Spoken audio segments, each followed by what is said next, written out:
Buenas tardes a todos. Yo voy a hacer una presentación del tema relacionado sobre todo con qué se entiende por competencias y qué implica utilizar competencias en un diseño curricular.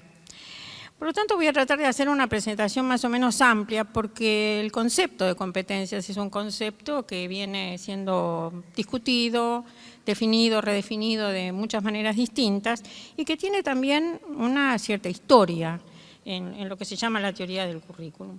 Entonces, voy a empezar simplemente diciendo que hubo una corriente tradicionalista que sobre todo tuvo mucha vigencia hasta comienzos del siglo XX, la denominada vieja educación, que implicaba que lo que había que enseñar era disciplinas y que el conocimiento residía en los campos disciplinarios. Eso era lo que los alumnos tenían que aprender. Cuando se pensaba cómo se forma a alguien en un programa de formación, incluso en un programa profesional, la definición era qué disciplinas tenía que aprender. Esto fue muy discutido por lo que se llamó la nueva educación, en la cual encontramos dos grandes corrientes, y son dos corrientes que hasta hoy subsisten, a pesar de que, bueno, podemos ponerle como fecha, podrían poner una fecha anterior también, la corriente de John Dewey, en donde él sostiene que el aprendizaje, y eso es lo que hay que definir en los currículos, se obtiene a través de experiencias de aprendizaje que importa qué es lo que el sujeto realmente, qué actividad tiene que realizar, en qué situación, y que se pregunta qué es lo que hay que enseñar, no solo las disciplinas, cosa que no discute, sino la cultura en general. Y sobre todo, que lo que hay que desarrollar en los alumnos son destrezas generales, que se pueden utilizar en distintas situaciones, en una variedad de situaciones, y sobre todo aprendidas a través de experiencias que implican resolver problemas. El método de resolución de problemas es para él la base de lo que tendría que ser la enseñanza. En realidad, frente a esta corriente, término de la Primera Guerra Mundial, Franklin Bobbitt plantea una alternativa. Y esa alternativa implica pensar el currículum de nuevo, pero como una ciencia, y pensar que hay que definirlo científicamente. ¿Qué es lo que hay que enseñar para él?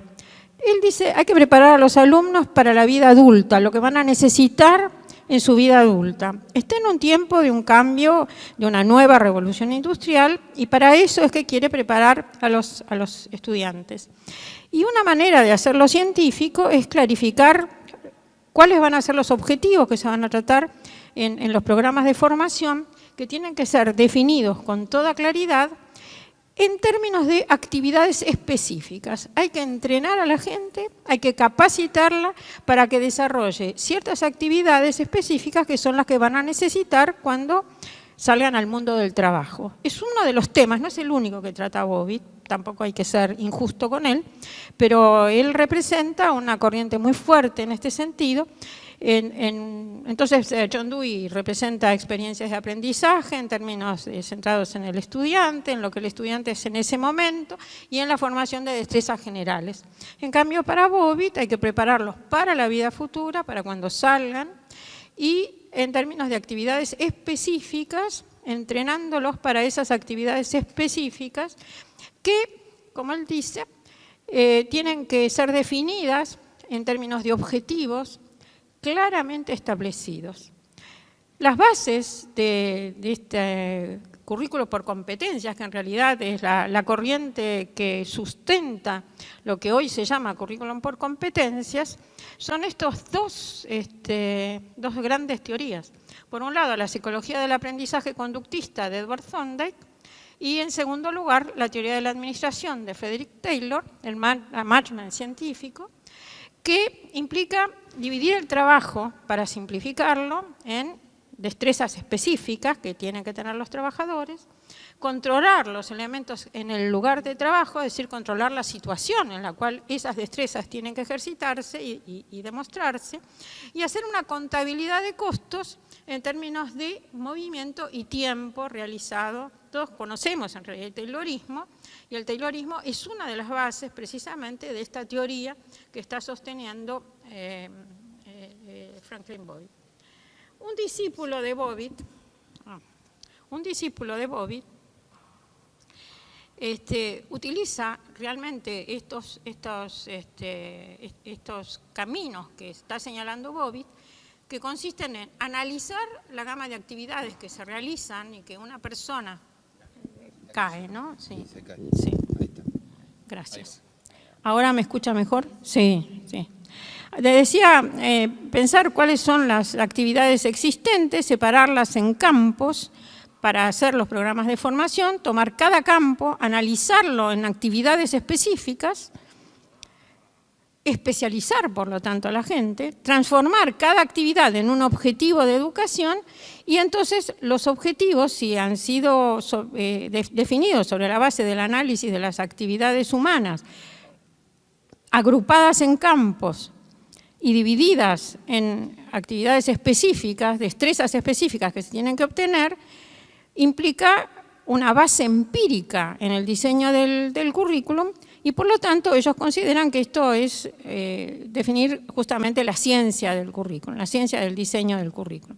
Y este discípulo, o colega también de él, Ward Charters, escribe un libro sobre el diseño científico del currículo y crea lo que hasta hoy se denomina el análisis del puesto de trabajo. ¿Qué destrezas tiene que tener una persona que ocupa cada uno de los puestos de trabajo? Un tipo de herramienta que hoy todavía se utiliza en los departamentos de recursos humanos como base para definir cuáles son las destrezas que son necesarias para cada uno de los puestos de trabajo en la organización. El currículum por competencias, en realidad podríamos decir que se opuso, se debatió a lo largo de varias décadas con la postura que venía de la otra corriente de John Dewey, hasta hoy podríamos decir que están en oposición, y la corriente de Bobbitt se fue, podríamos decir, concretando, manifestando, en currículos que tenían enfoques en los productos, es decir, qué tipo de output se esperaba de los programas de formación, en una pedagogía definida por objetivos, objetivos en términos conductistas, objetivos que se definen en términos de conductas observables que tiene que demostrar el alumno, en lo posible cuantificables, y que servían de metas para los programas de formación. Como dije, como no se puede formar a la gente en toda clase de actividades específicas, es necesario especializarlas.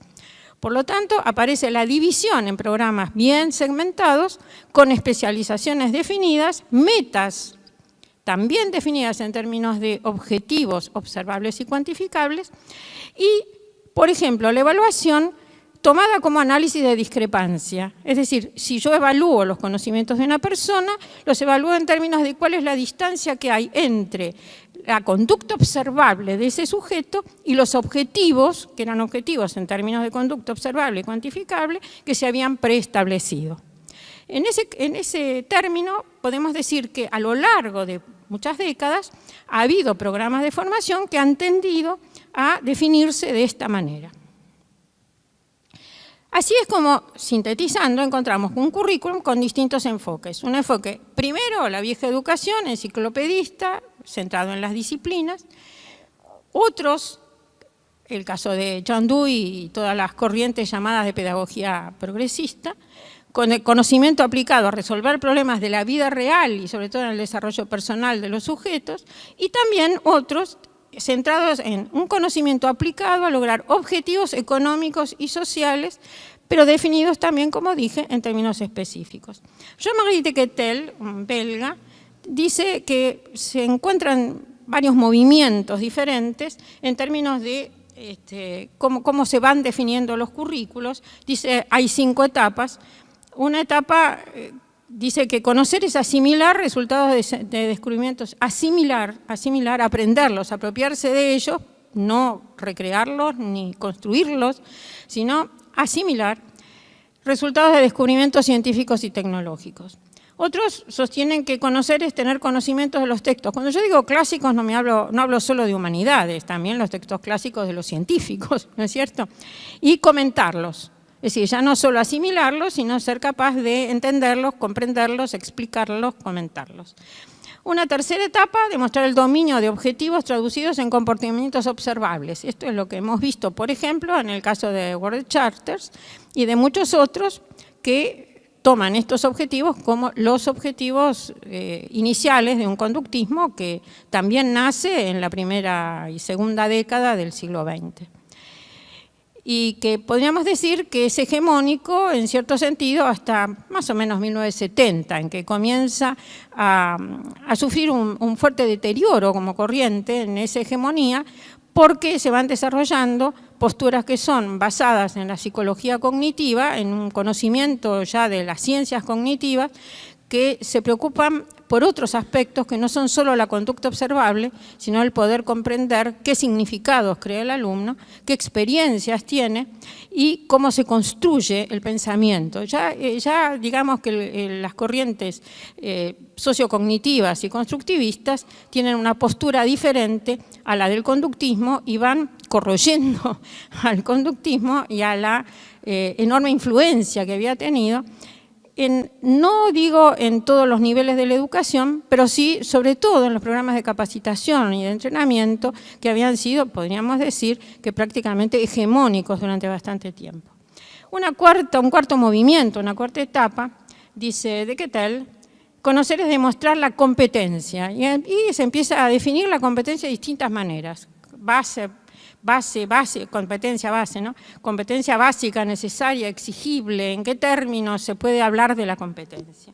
Y es que en buena medida nos encontramos con un problema que es que cuando se empieza a hablar de competencias, porque hay como una especie de reflorecimiento de esta utilización de un concepto, es el poder conciliar algo que se está reconociendo como necesario, que es la flexibilización de los currículos, sobre todo ante los grandes avances en ciencias y tecnologías y la necesidad de ir modificando también y transformando el tipo de formación que están recibiendo los alumnos y pensando en las posibles transformaciones futuras que se van a hacer necesarias.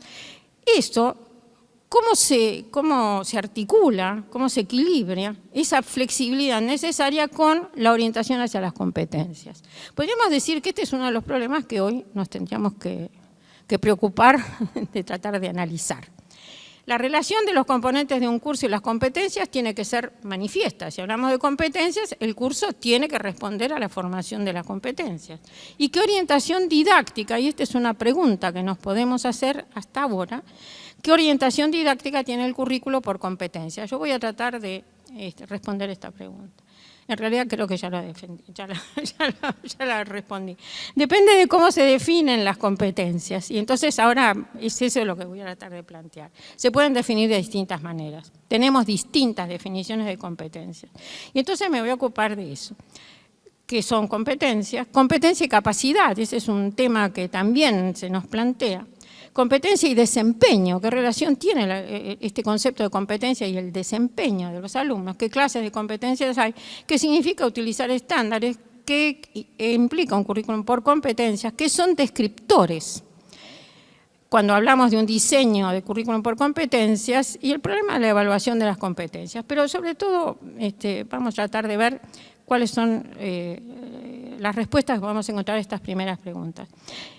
No se puede dar una única definición de competencias, porque hay muchas y como vamos a ver, no todas son coherentes ni coincidentes entre sí. Decimos que un profesional es competente, podemos decir, como que posee la habilidad, y subrayé la palabra habilidad porque es otra palabra que tiene, igual que competencia, tiene montones de significados distintos. Es la habilidad para desempeñar las acciones requeridas a un profesional en los niveles necesarios para garantizar una práctica segura y efectiva, en un contexto determinado y en un tiempo determinado. Y una de las preguntas que nos vamos a hacer es cuán determinado tiene que estar ese contexto, ese tiempo. Cuán determinadas tienen que estar también las actividades que tiene que realizar. Pero estamos diciendo desempeñar acciones. Y esto es algo que sí quisiera aclarar, que cuando hablamos de competencias, casi el acuerdo es general. Podríamos decir que cuando se habla de competencias se habla de saberes en acción. yo creo que lo más común de todas las definiciones posibles de competencias es ese. Y entonces podemos decir que hay, como vamos a ver, distintos enfoques. Para algunos, competencia es la capacidad para ejecutar ciertas tareas. Otros consideran que para hablar de competencias tenemos que hablar de atributos personales que posee un sujeto en términos de capacidades que tiene, cosas que puede hacer, y actitudes. También hay quienes sostienen que son las dos cosas, la capacidad de ejecutar tareas y también el poseer capacidades, conocimientos, saberes, por ejemplo, y actitudes. Y también hay quienes sostienen, y esto lo vamos a encontrar fuertemente, como que tienen que ser transferibles, es decir, que no pueden estar encerradas, no pueden ser claustros separados, sino que tienen que ser posibles de utilizar en distintas situaciones. Por eso quiero plantear los problemas que aparecen cuando se trata de definir competencias, porque hay opciones que hay que tomar. Podemos decir que, en primer lugar, hay que definirlos en términos de alcances. Por ejemplo, el grado de especificidad. La competencia de la cual vamos a hablar, ¿va a ser general o va a tener un alcance específico? Es decir, ¿van a ser las destrezas generales de las que hablaba, por ejemplo, Jean Dewey, o van a ser específicas para ser utilizadas en un contexto determinado, en un tiempo determinado, en una ocupación determinada, en una situación determinada? Bueno, esto tiene que ver también con la transferibilidad de las competencias. También podemos decir que otro problema referido a los alcances es si incluye estándares o no incluye estándares. Porque recién cuando yo dije un profesional es competente cuando realiza esa actividad en un nivel que es un nivel aceptable, etc. Y los estándares se refieren a niveles de calidad. Como vamos a ver, la definición de estándares en principio implica uniformización, pero uniformización en términos de nivel de calidad de la actividad realizada. Entonces, puede estar incluida la noción de estándar en la definición de la competencia o no. Y también, y esto también es muy importante, puede ser una definición que plantea que la competencia es dicotómica o no. Es decir, que alguien posee la competencia o no posee la competencia. Es decir, que no hay términos medios, no es que sabe más o menos, sino que o posee o es competente o no es competente. También respecto de la naturaleza de la competencia, Ronald Barnett, por ejemplo, que es un autor inglés importante sobre el tema, dice que es necesario diferenciar competencias académicas de competencias profesionales, y este es un tema que a la hora de diseñar un currículo es bueno tener en cuenta. Y en segundo lugar, respecto a la naturaleza de la competencia, acá hay un nudo importantísimo, que si la definición implica que la competencia es algo que se posee de manera latente o tiene que ser manifiesta, y solamente la consideramos cuando es manifiesta. Como vamos a ver en las definiciones, hay concepciones que se centran precisamente en esto. En el estado de latencia de la competencia, por ejemplo, todos ustedes poseen competencias que en este momento no están siendo manifiestas. Eso no implica que no poseen la competencia. Entonces, la cuestión sería en qué condiciones se pueden hacer manifiestas. Este tema de si es latente o no es latente pertenece también al problema de las definiciones de competencia. Entonces vamos a ver algunas definiciones. Es la habilidad para realizar una actividad determinada con un estándar prescripto. Esta es una definición que incluye la cuestión del estándar. Encontramos muchos autores que la definen siempre incluyendo la necesidad de que si es competente es porque lo hace con un cierto nivel que es el nivel aceptable. Tiene un contexto y tiene un resultado. Es decir, que es competencia en la medida en que se realiza en ese contexto. Y para saber si se posee la competencia, yo tengo que generar el contexto o ponerla a prueba en un contexto. Tiene un resultado que tiene que ser demostrable. Tiene que estar claramente definida y es más que una simple destreza, un saber algo. No, es algo mucho más complejo, ¿no? Podríamos decir, es un conjunto de cosas, tenemos que ver cuáles. Y en este sentido, cuando dice con un estándar prescripto, El término estándar también tiene su historia, que no voy a hacer acá, pero estándar significa uniformidad. Cuando se habla de establecimiento de estándares, porque se está buscando definir una uniformidad que puede pertenecer a, por ejemplo, a características de objetos. La primera vez que se utilizó en Inglaterra fue para definir, por ejemplo, los estándares que tenían que cumplir los fabricantes de rieles, de manera que los rieles sirvieran para construir una red ferroviaria. Y luego, bueno, se aplicó a muchas otras cosas y en este momento se está aplicando a los estándares a los cuales se deben ajustar los profesionales, por ejemplo. Es decir, que estamos uniformando a las personas.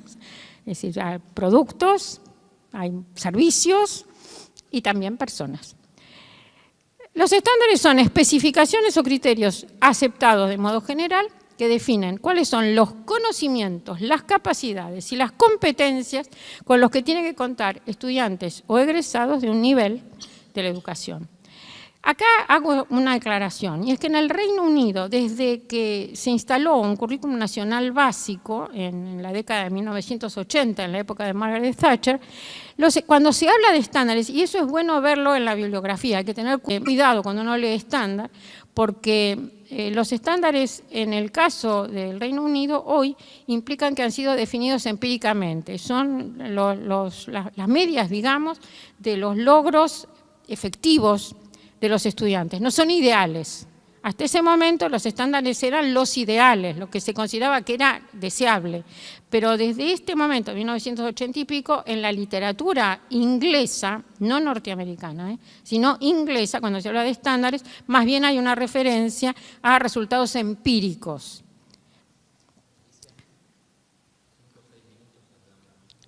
No sé si va a llegar, pero bueno, voy a hablar más rápido. Bien. Acá voy a hacer referencia a una segunda definición de competencia que tiene que ver con la latencia.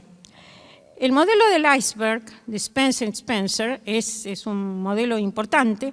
Dice, es la capacidad subyacente en un individuo que está relacionada causalmente con un estándar de efectividad o con un rendimiento superior en un trabajo en una situación determinada. Y el modelo del iceberg puede ser representado así. Si ustedes diferencian el nivel del mar, lo que se ve pueden ser conocimientos y destrezas que alguien puede demostrar, es decir, que puede dar a conocer a otros. Pero por debajo del iceberg, por debajo del nivel del mar, digo, el iceberg es mucho más grande y esa sería la competencia subyacente que es muy difícil de alcanzar a conocer. Una tercera forma de definición implica comportamiento y pensamiento, y este es otro sentido de la palabra competencia que también se usa y que tiene que ver con el autoconcepto del sujeto. Está relacionada con sus motivaciones, el autoconcepto, los atributos de personalidad. Ahora, siempre la discusión es si se puede desarrollar esa personalidad si alguien no tiene esas condiciones nativas, ¿no es cierto? Bueno, y Philippe Pernoud, y acá voy a saltear algunas cosas, pero sí quiero decir que el Confedi sostiene que apoya su postura en dos autores. Uno es Philippe Pernoud, un pedagogo suizo, que efectivamente trabaja el tema de competencias y que dice esto: la competencia no es solo un saber, no es solo un saber hacer, no es un logro de aprendizaje, no es solo tener conocimiento de algo, no es solo tener una capacidad, no es solo conocer técnicas y reglas. Exige un saber que se realiza en la acción, en el acto, es decir, se realiza, él lo está poniendo como condición, y requiere la movilización de saberes. Pero hay algo que él hace, que es importante, y digo también porque el Confedi dice apoyarse en dos autores, uno es Pernoud y el otro es Le Boterf. De Pernoud diferencia competencia y capacidad. Y competencia es una operación que orienta el manejo de la situación global, es decir, problemas complejos, resuelve globalmente problemas complejos en un contexto determinado. En cambio, la capacidad, que él diferencia claramente de la competencia, es una operación que no se ocupa de la situación global. Al contrario, no está atada a un contexto, sino que es la capacidad, la habilidad para resolver independientemente de los contextos. Es decir, que una cosa son las competencias y otras son las capacidades. No se pueden confundir las dos cosas, si es que nos apoyamos en Pernoud. Le Boterf dice, la competencia es una construcción a partir de una combinación de recursos, que pueden ser conocimientos, saberes hacer, cualidades o aptitudes, y recursos del ambiente, recursos del propio sujeto, que usa también recursos, hábilmente recursos del ambiente, que son movilizados para lograr un desempeño. Es decir, Le Boterf es un gran especialista en capacitación, así que es interesante también referirse a él y trabajar con él. Semejante, voy a dar esta y voy a saltear algunas, es la definición que da la Universidad Católica de Lovaina. Dice, competencia es la integración de conocimientos, habilidades y actitudes. Es decir, ojo, no solamente conocimientos, sino conocimientos temáticos, información, habilidades, en el sentido de las capacidades que menciona Pernoud, y actitudes que capacitan para desempeñarse de manera efectiva. Bien, voy a saltear algunas cosas. Y voy a tomar esta definición de Weinert, que dice, es la habilidad, pero como habilidad también se puede traducir por capacidad, para manejar de una forma apropiada los desafíos que situaciones y problemas complejos plantean a los individuos, quienes para actuar de manera responsable y adecuada en un contexto, tienen que integrar conocimientos complejos, habilidades y actitudes. Es interesante la definición que da Weinert, porque me parece que resuelve algunos de los problemas que plantea la necesidad de definir esta palabra. Y John Bowden, inglés, dice hay distintos niveles, hay un nivel genérico, hay un nivel conductual, hay actuaciones que están sumadas a conocimientos, que son conocimientos que pueden ser evaluables separadamente, pero la verdadera competencia podría llegar, en realidad, cuando se ha logrado integrar lo que se sabe con las actuaciones y la postura holística que implica poder alcanzar todo esto, como digo, de manera integrada los conocimientos, las acciones y a los aspectos afectivos del sujeto. También podemos hablar de distintas clases de competencias. Decimos hay competencias básicas, hay competencias transversales, estratégicas, técnicas, personales. Y el currículum por competencias podemos recordar que se inicia en el Reino Unido con el fin de ser más competitivos cuando ellos estaban fuera del mercado común europeo. Para poder competir con el mercado común europeo, empiezan a trabajar mucho en el plano de la formación técnica, en la definición de competencias para la educación técnica, que ellos llaman profesional, pero que de hecho es técnica. En ese momento es cuando definen cualificaciones vocacionales generales, en donde dicen hay que preocuparse más por los resultados, hay que preocuparse por las competencias para el trabajo, y está muy influido por el management científico, ¿no es cierto? Es decir, que seguimos con la línea de Bobich, yo que eso quiero que quede más o menos claro, porque tiene mucha influencia en el proyecto Turing, que es un proyecto que justamente trata de uniformizar en realidad la definición de los currículos en la Unión Europea a partir del proyecto de generación de un espacio europeo de educación superior en la Unión Europea, que aparece también en el cuestionario 2001, y, por ejemplo, las definiciones de competencias generales que aparecen en los CDE, por ejemplo, para el programa PISA o PIRLS o TIMSS. Bien, ellos definen, por ejemplo, yo no voy a entrar en, aunque lo tengo acá, en la definición de lo que son las competencias relacionadas con la disciplina, las competencias genéricas, y la definición de competencias instrumentales, interpersonales y sistémicas.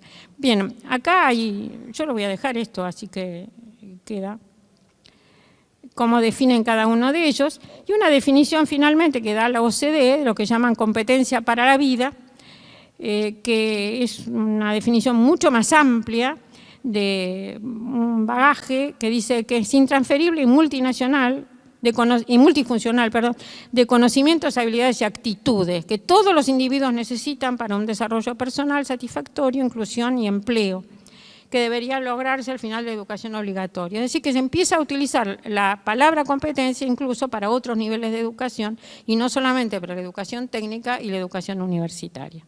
Bien, entonces, sí quería decir que las competencias básicas aunque van siendo definidas, seguramente van a cambiar en el futuro, así que se piensa siempre en términos muy dinámicos.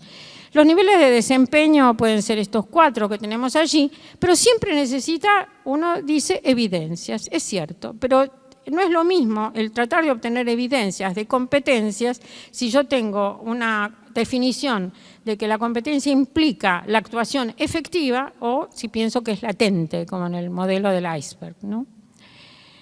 ¿Se enseñan las competencias en las carreras universitarias? Bueno, hay distintas respuestas. Hay competencias que no se enseñan, hay otras competencias que se enseñan, hay algunas que se enseñan en situaciones reales y auténticas, hay otras que se enseñan por simulación.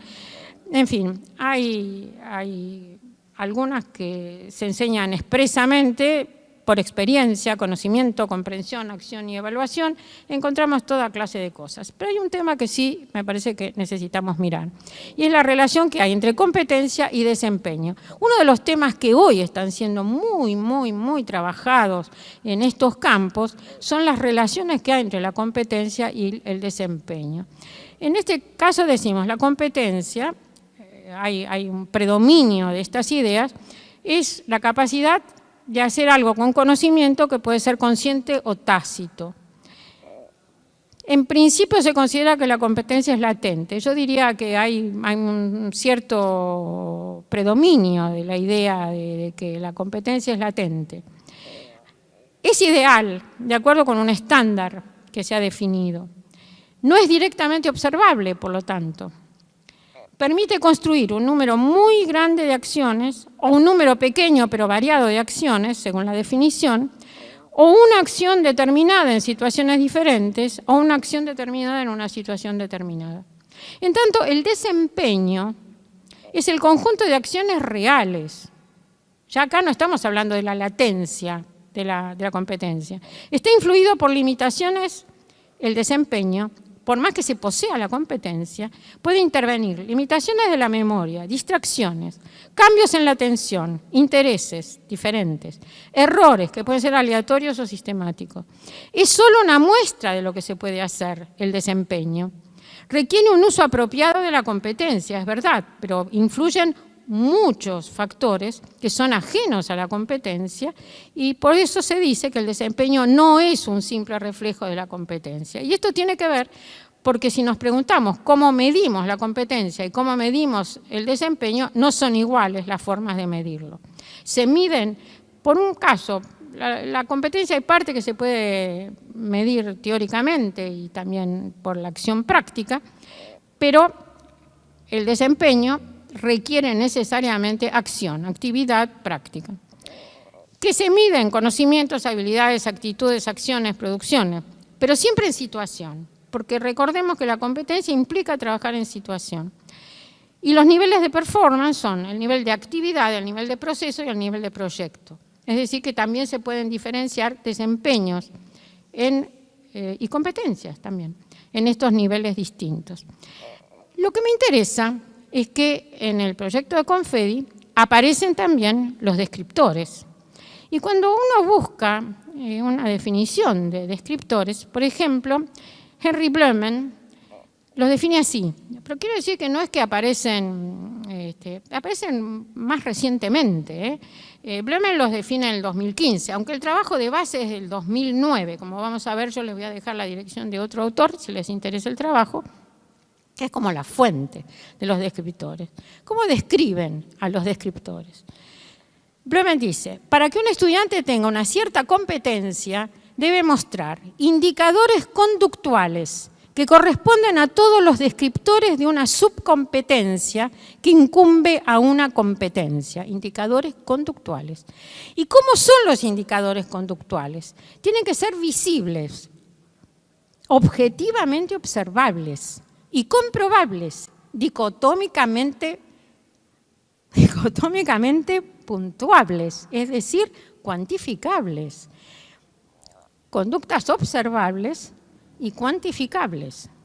Debe corresponder al descriptor de la subcompetencia en cuestión. Alguien que muestra todos los indicadores conductuales de una competencia se puede decir que posee la competencia. ¿Les recuerda algo? A los pedagogos presentes nos recuerda algo. a los objetivos operacionales del conductismo, que desaparecieron prácticamente en 1970, ¿no? Descriptores de competencias. Markovich y Claudia Pleinmauer, pero sobre todo Markovich, fueron autores precisamente de los trabajos de base sobre descriptores de competencias. Acá tienen el trabajo base. Descriptores de competencias hacia una clasificación estándar internacional de las destrezas y las competencias. Ellos son, en realidad, como dice allí, Management Consultancy, son austríacos, pero el objetivo es establecer clasificadores de destrezas que poseen las personas, de manera de que puedan ser utilizadas por los departamentos de recursos humanos de las empresas, de las organizaciones. Y esto ha hecho que se pueda pensar que esta vuelta al conductismo en realidad tiene una filosofía por detrás. Yo preguntaba, ¿cuál es la orientación didáctica que se sigue en esto? Y es una orientación, si seguimos el camino, no quiero decir que necesariamente de las competencias uno llegue al conductismo total, a un revival del conductismo. Lo que quiero decir es que por este camino, si además les agregamos los descriptores, está bastante claro que si yo pregunto cuál es el enfoque, y digo, sí, volvemos a una didáctica conductista, que en realidad responde, como hay algún autor que lo dice, a algo así como la hegemonía de la gente de recursos humanos para la definición de los diseños curriculares de las universidades. Por eso, bueno, nos podemos hacer muchas preguntas. En la definición de Confedi, acá he hecho una síntesis de qué es lo que iba apareciendo, no tengo tiempo para ir definiéndola, pero aluden, por un lado, en lo que dicen, a capacidades complejas e integradas, a saberes hacer en contextos profesionales, un desempeño que se pretende que sea un profesional técnicamente competente, socialmente comprometido, la ética y los valores, etcétera. También hablan de los resultados del aprendizaje, qué es lo que se espera que sepan los estudiantes y sean capaces de hacer. Que adquieren a medida que avanzan. Si leemos el perfil de egreso, también me parece que vale la pena, hablan de competencias de ingreso, básicas, transversales, específicas, diferentes etapas de aprendizaje, las competencias de egreso, con todas esas características que ellos le dan. Acá tomé una frase, Marcelo, tuya, de la relación con las actividades reservadas, porque yo creo que ese es un tema también de discusión, ¿no? La vinculación que tienen que tener los diseños curriculares con la definición de actividades reservadas para cada una de las terminales. Me parece que vale la pena tenerlo en cuenta. Y como una síntesis yo diría que lo que ellos están proponiendo son 10 competencias genéricas que están desagregadas, cada una en 2 niveles de capacidad. Empiezan diciendo eso, aunque después aparecen más niveles. Competencias desagregadas en 2, 3 o 4 capacidades, desagregadas a su vez en capacidades más analíticas. 10 competencias desagregadas en 25 capacidades desagregadas en 125 capacidades más analíticas. Bueno. Y quiero tomar un ejemplo, nada más, y con eso voy a terminar. Competencia desagregada. Quiero decir que podría haber tomado otros. No es que lo tomé expresamente, tomé uno. Y decía así, la competencia general es competencia para contribuir a la generación de desarrollos tecnológicos y o innovaciones tecnológicas, que a su vez se desagrega en capacidades. Una de estas capacidades es capacidad para utilizar creativamente las tecnologías disponibles, que a su vez se desagrega más en ser capaz de aplicar los avances de la tecnología en general y los de su especialidad en particular. Acá yo me pregunto si no podríamos invertirlo y poner como competencia general a la desagregación y,